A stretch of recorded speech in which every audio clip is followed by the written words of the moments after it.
வணக்கம். இது நியூஸ் ஃபர்ஸ்டின் பிரதான செய்தி. இன்றைய விரிவான செய்திகளுக்கு செல்ல முன்னர் முதலில் தலைப்புச் செய்திகள். வடமாகாண சபை முதலமைச்சர் நியமன கடிதத்தை சி.வி. விக்னேஸ்வரன் பெற்றுக் கொண்டார்.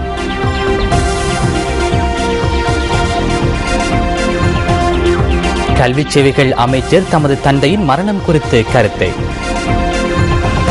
අපි විශ්වාස කරමු අපි බලාපොරොත්තු වෙච්ච බොහෝ දෙනෙක් අපි අතර හිටියේ නැහැ. අපි දාලා ගියා. தெற்கில் முதலமைச்சராகி நாட்டுக்கு திறமையை வெளிப்படுத்துங்கள். திஸ்ஸ அத்தநாயக்கவின் கருத்துக்கு சஜித் பிரேமதாச பதிலடி. 17 வருடங்களின் பின்னர் அமெரிக்க அரசாங்கத்தின் சேவைகளில் ஒரு பகுதி ஸ்தம்பிதம். புலமை பரிசில் பரீட்சையில் முதலிடம் காளி மஹிந்த கல்லூரிக்கு, 2ஆம் இடத்தில் 3 மாணவர்கள்.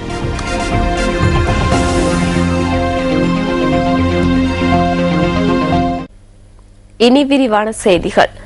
வடமாகாண முதலமைச்சர் பதவிக்கான நியமன கடிதத்தை முன்னாள் உயர் நீதிமன்ற நீதியரசர் சி.வி. விக்னேஸ்வரன் இன்று முற்பகல் பெற்றுக் கொண்டுள்ளார். வடமாகாண ஆளுநர் மேஜர் ஜெனரல் G.A. சந்திரசிறியிடமிருந்து அவர் நியமன கடிதத்தை பெற்றுக் கொண்டதாக தமிழ் தேசிய கூட்டமைப்பின் பாராளுமன்ற உறுப்பினர் M.A. சுமந்திரன் நியூஸ் ஃபர்ஸ்டுக்கு தெரிவித்தார்.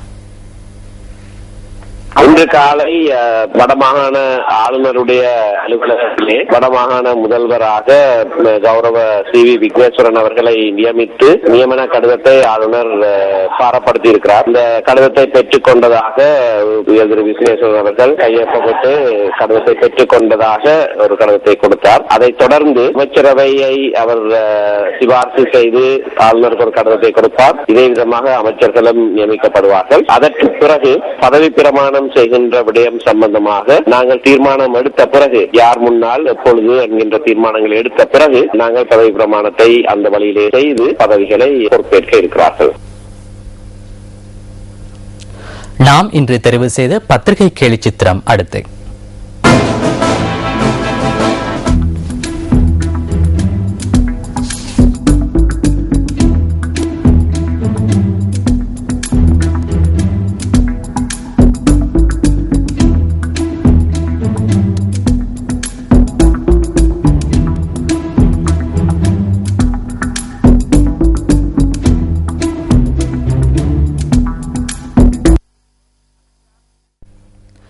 வடமத்திய மாகாணத்தின் முன்னாள் முதலமைச்சர் காலஞ்சென்ற பேட்டி பிரேமலால் திசாநாயக்கவின் இறுதி கிரியைகள் நேற்று இடம்பெற்றன. இதன்போது உரையாற்றிய அவரின் புதல்வரான கல்வி சேவைகள் அமைச்சர் துமிந்த திசாநாயக்க ஜனாதிபதி மஹிந்த ராஜபக்சவுக்கும் முன்னாள் ஜனாதிபதிக்கும் நன்றிகளை தெரிவித்தார். අපි විශ්වාස කරමු අපි බලාපොරොත්තු වෙච්ච බොහෝ දෙනෙක් අපි අතර හිටියේ නැහැ. අපි දාලා ගියා. நாங்கள் எதிர்பார்த்த நம்பிய பலர் இன்று எம்முடன் இல்லை. எம்மை விட்டு சென்ற பின்னர் எமக்கு ஒன்றுமே இல்லாமல் போய் தனிமைப்படுத்தப்பட்டோம். நாங்கள் அப்பாவிகளானோம்.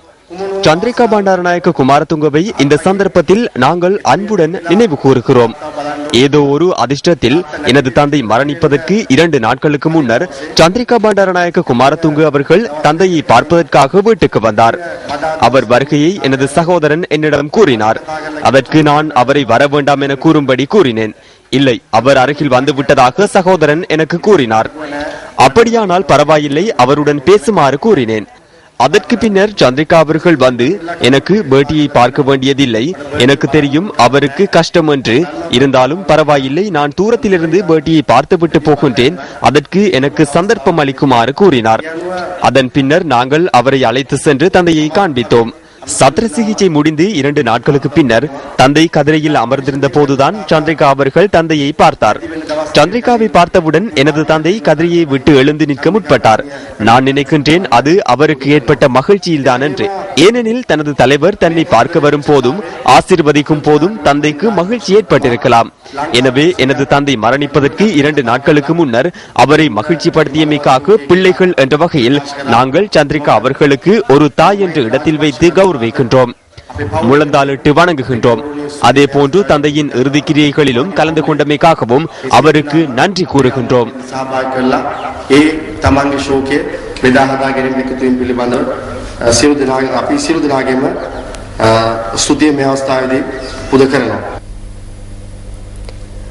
யாழ்ப்பாணம் மாநகர சபையில் கடமையாற்றிய தற்காலிக ஊழியர்களை பணி நீக்கம் செய்யும் தீர்மானத்தை எதிர்த்து தற்காலிக ஊழியர்களினால் சாகும் வரை உண்ணாவிரதம் மேற்கொள்ளப்பட்டுள்ளது.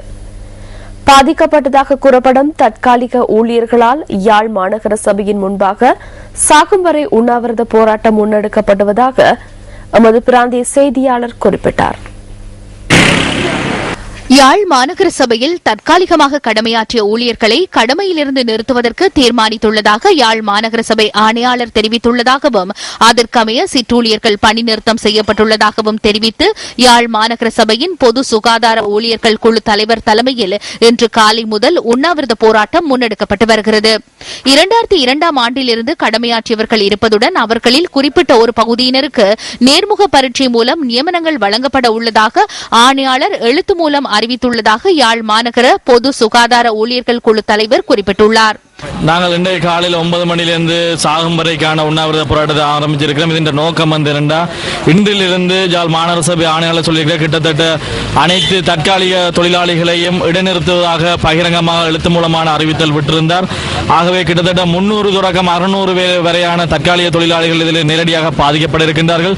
10 வருடங்களுக்கு மேல் கடமையாற்றியவர்களுக்கு நியமனங்கள் வழங்கப்படாமல் 2 தடவைகளுக்கு மேல் நேர்முக பரீட்சைகளுக்கு தோற்றியவர்களுக்கு நியமனங்கள் வழங்கப்பட உள்ளமை நியாயமற்றதென்றும் சுட்டிக்காட்டப்பட்டுள்ளது. மேலும் தற்காலிக ஊழியர்களுக்கான நியமனங்கள் வழங்கப்படும் வரை சாகும் வரை உண்ணாவிரத போராட்டத்தை முன்னெடுக்க உள்ளதாக பொது சுகாதார குழு தலைவர் மேலும் குறிப்பிட்டுள்ளார். இந்த விடயம் குறித்து யாழ் மாநகர சபை முதல்வர் திருமதி யோகேஸ்வரி பத்குணராஜா நியூஸ் ஃபர்ஸ்டுக்கு கருத்து தெரிவித்தார்.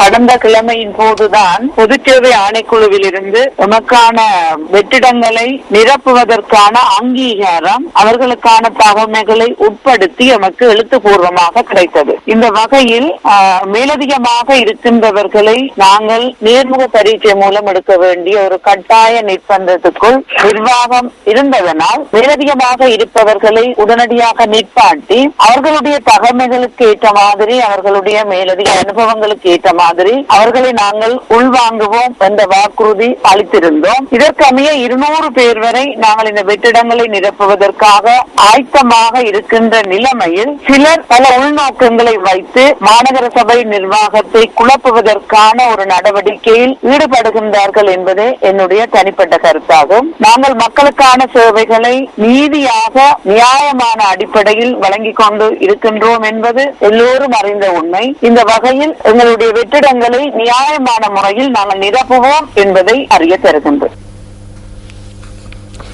இலங்கை கடல் எல்லைக்குள் அத்துமீறி பிரவேசித்த குற்றச்சாட்டின் பேரில் கைதான இந்திய மீனவர்கள் 31 பேர் இன்று விடுதலை செய்யப்பட்டுள்ளனர்.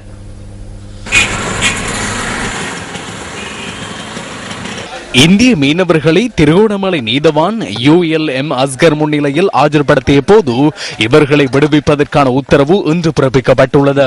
இந்த மீனவர்களின் படகுகள் தொடர்பான விசாரணைகள் டிசம்பர் மாதம் 17ஆம் தேதிக்கு ஒத்திவைக்கப்பட்டுள்ளது. திருகோணமலை கடற்பகுதியில் அத்துமீறி மீன்பிடியில் ஈடுபட்டிருந்த போது கடந்த ஜூலை மாதம் 31ஆம் தேதி இந்த மீனவர்கள் கைது செய்யப்பட்டிருந்தனர்.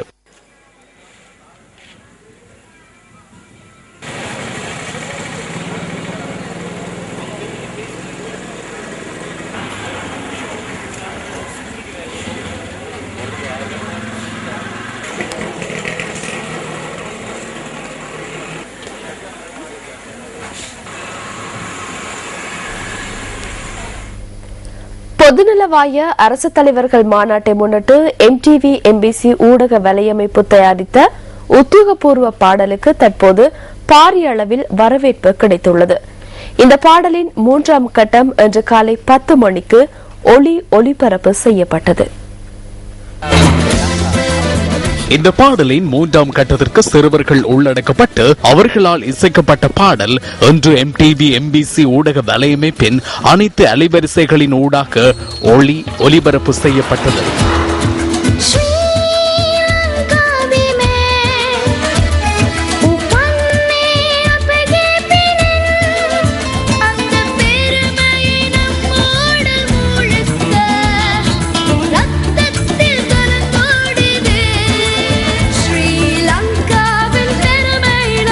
பிரபல ஊடகவியலாளர் சிட்னி சந்திரசேகரவின் பாடல் வரிகளுக்கு சங்கீத் விக்ரமசிங்க இசையமைத்துள்ளார். நாடொன்று முன்னேற்றம் அடைய சிறுவர்களின் பங்களிப்பு இருக்க வேண்டும். சிறுவர் படையணி ஒன்று இருக்க வேண்டும். அந்த படையணியின் வீரர்கள் சிறுவர்கள் தான். நாடு குறித்த ஒரு உணர்வு அவர்களுக்குள் உருவாக்க வேண்டும். அதற்காகத்தான் நாம் சிறுவர்களை இணைத்துக் கொண்டோம். MTV MBC ஊடக வலையமைப்பு தொடர்ந்தும் சிறுவர் நிகழ்ச்சிகளுக்கு முதலிடம் வழங்குகிறது. முதலில் எமது நாட்டு மக்களுக்கு நாடு குறித்த உணர்வை ஏற்படுத்த நாம் முயற்சி செய்தோம். ஏனென்றால் இந்த மாநாடு எமது நாட்டில் நடைபெறுகிறது.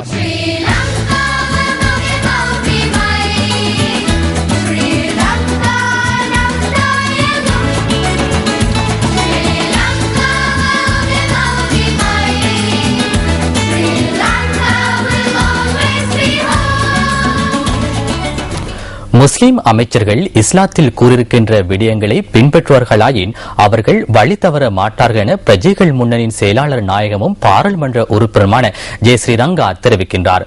கொழும்பில் நடைபெற்ற நிகழ்வொன்றில் கலந்து கொண்டு உரையாற்றும் போதே அவர் இதனை குறிப்பிட்டார். ஸ்ரீலங்கா இஸ்லாமிய மாணவர் இயக்கத்தினால் நடத்தப்பட்ட 7 நாள் பயிற்சியை நிறைவு செய்தவர்களுக்கு சான்றிதழ்கள் வழங்கும் நிகழ்வு நேற்று நடைபெற்றது.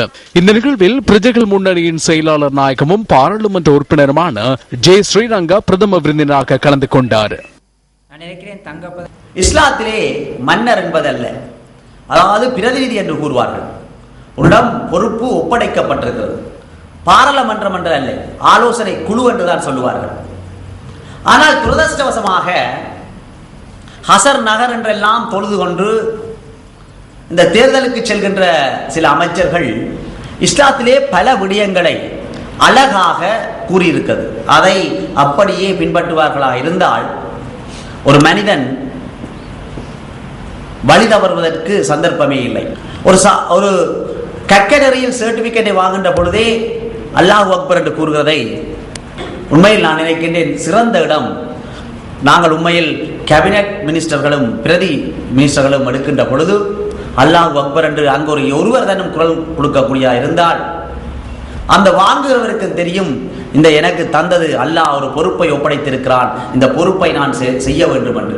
ஸ்ரீலங்கா இஸ்லாமிய மாணவர் இயக்கத்தினால் பாராளுமன்ற உறுப்பினர் உட்பட முஸ்லிம் சமய விவகார திணைக்கள அதிகாரிகளுக்கும் நினைவு சின்னங்கள் வழங்கப்பட்டன.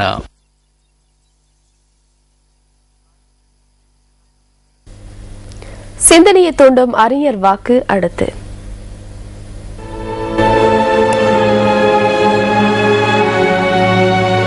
அகன் அமர்ந்து ஈதலின் நன்றே முகன் அமர்ந்து இன்சொலன் ஆகப்பரின். திருவள்ளுவர். மனம் மகிழ்ந்து ஒருவருக்கு உதவும் ஈகை பண்பை விடவும் முகம் மலர்ந்து ஒருவரிடம் இன்சொல் உரைக்கும் குணமே சிறந்ததாகும். உங்கள் மனம் கவர்ந்த பொன்மொழிகளை நியூஸ் ஃபர்ஸ்ட் சக்தி அறிஞர் வாக்கு பகுதிக்கு அனுப்பி வையுங்கள். மின்னஞ்சல் முகவரி newsfirst@maharaja.lk.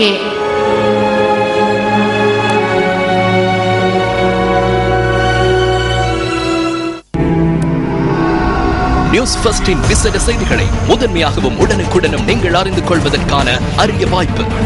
அக்டோபர் 5ஆம் தேதி வரை நியூஸ் ஃபர்ஸ்ட் டயலாக் அலர்ட்ஸ் முற்றிலும் இலவசம். நியூஸ் ஃபர்ஸ்ட் செய்திகளை இலவசமாக உங்கள் கையடக்கு தொலைபேசிகளினூடாக பெற்றுக் கொள்வதற்கு இப்போதே பதிவு செய்யுங்கள். NAT என டைப் செய்து 678க்கு SMS செய்யுங்கள்.